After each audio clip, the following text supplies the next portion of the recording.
just cocked it back and hammered. That was a sledgehammer. Throw it back and throw it down.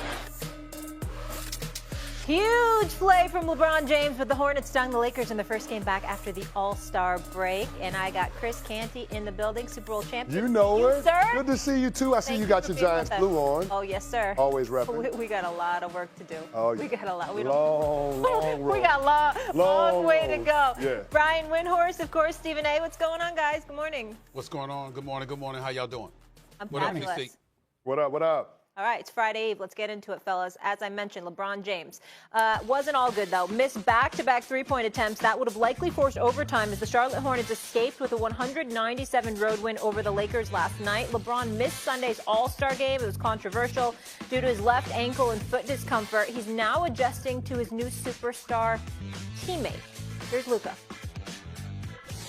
Obviously, it's going to take a little time.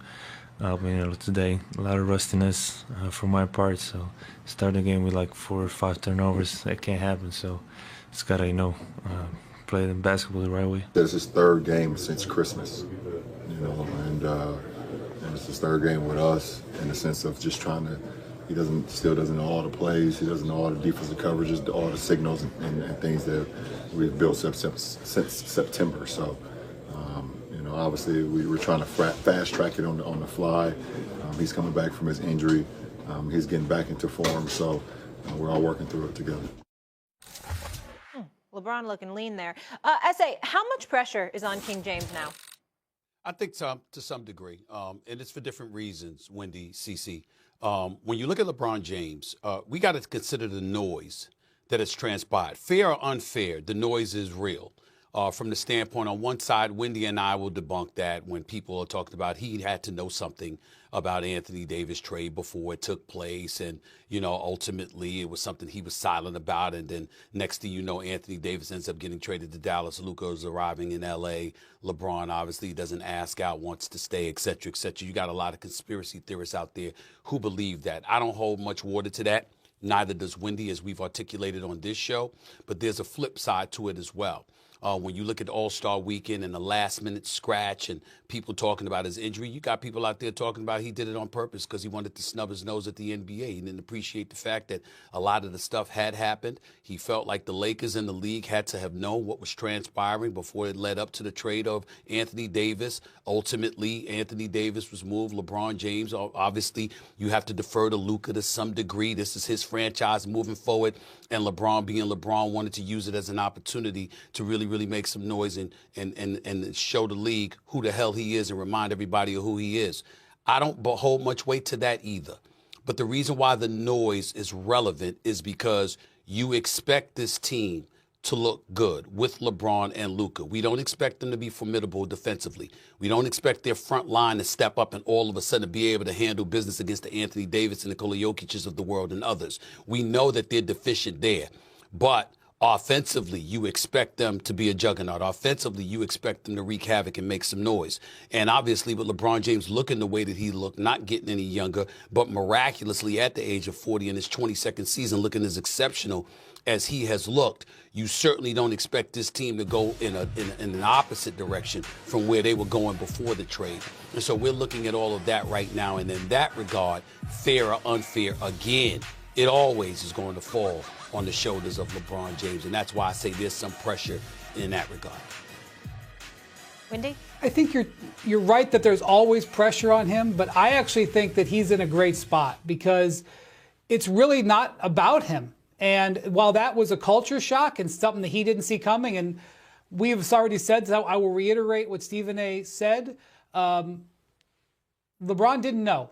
And Anthony Davis didn't know, and Rich Paul didn't know. In fact, Rich Paul gave an interview yesterday with Gilbert Arenas, and he said, I was glad I didn't know.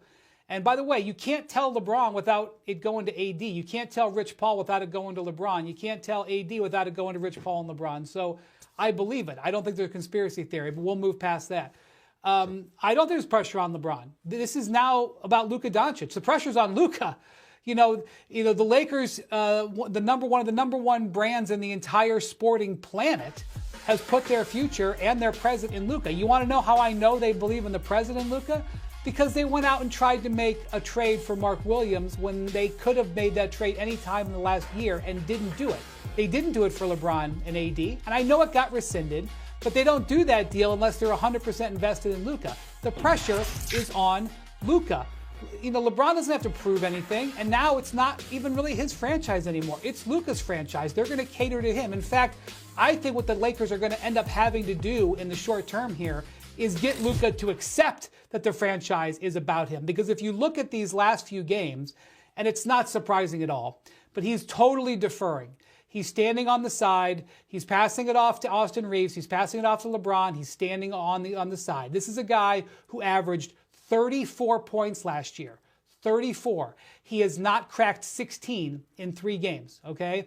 This is a guy who is used to having everything revolve around him, who is actively not involved in offense and being a ball mover.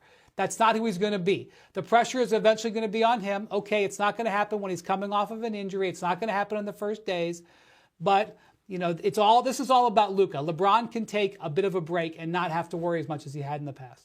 Well, you guys are being reasonably minded, and you're giving a rational outlook in terms of what the Lakers' plan is going to be, not just in the here and now, but for the foreseeable future.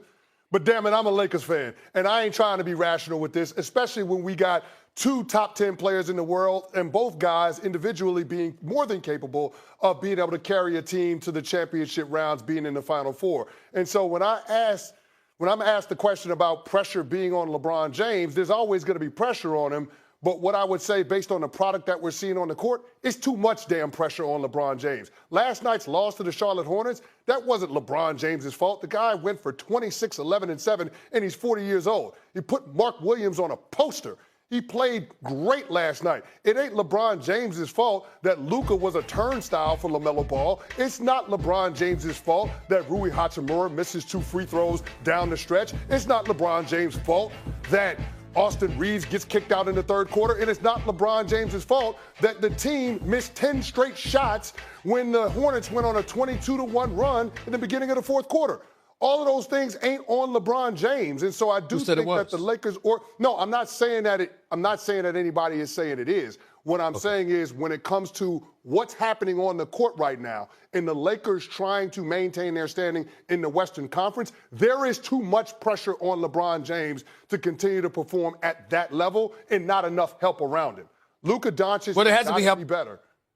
There has to be help around him. There's no doubt about that. But in the same breath, he's a guy that's going to have to be able to close because this is the latter part of his career. Time is running out. No matter how ageless he appears to be, 40 is 40. And we all know something about Father Time that LeBron James may not know as of yet, believe it or not. It may be the one thing we know about him that he doesn't even know yet.